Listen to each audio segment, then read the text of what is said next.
just because they did have the overtime game. So you want, to figure out the best way to utilize that, and great pass by Paul George. And that has been automatic for Nicholas Batum in his last 5 games, mind you.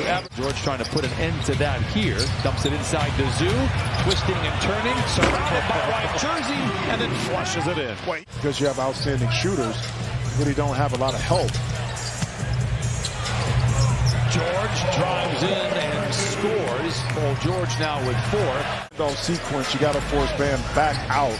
You can't give him a side to choose from. When he does that, he's going to be impossible to stop. George reclines on the defender and hero, spins to the baseline and knocks it down. Go to work, PG right here. Identifies the defenses in the middle, turns to the baseline. So it's not settled in yet on the Clippers, and those 2 players in particular taking advantage of it. George dashing down the lane, collides with defenders inside and lays it in. Paul George now with 11. I'll be honest, it's been more impressive here now that the games count for real. 13-point lead for Miami. George trying to get the Clippers back into it. It's a good way to start his second 3. First half. Let's go back to that previous play. PG right here able to get the switch, and if you're not up on that screen early, Paul George is going to make you pay. Miami has led by as many as 17 out of Bayo. And a sea of black jerseys loses the ball. Here comes George. Clippers get lucky. Bledsoe recovers inside and lays it in. Have been both. Vincent guarded 3.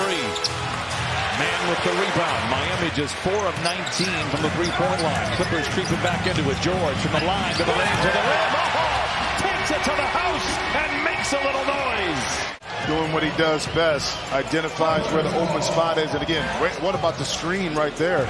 If Zubac was in the NFL, they'll call him for a legal pick. Looking for their 6th consecutive win after opening up the year 1-4. George rumbles down the lane off the glass. It is good. 20 for Paul George.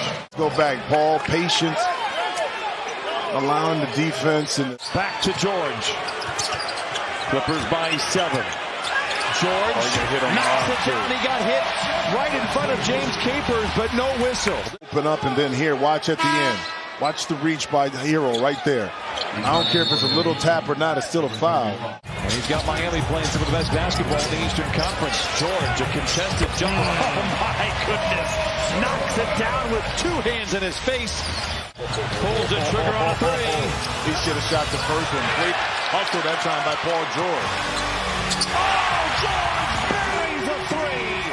7-point Clipper lead. Let's go back to the hustle. On the offensive end, no one matches up. Duncan Robinson takes. Hero to Adebayo.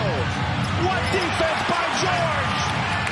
Wow! I understand him. I understand him. He's, like I said to start the year, as long as he's himself. And I think that was just our job, is make him comfortable and as comfortable as possible. As long as he's himself, nothing else matters.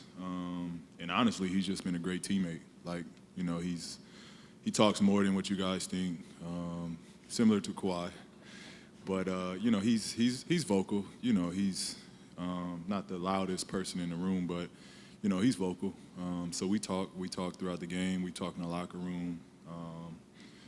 But more so than anything, it's just making sure he's comfortable, and this is a group that he wants to go out and battle with every night.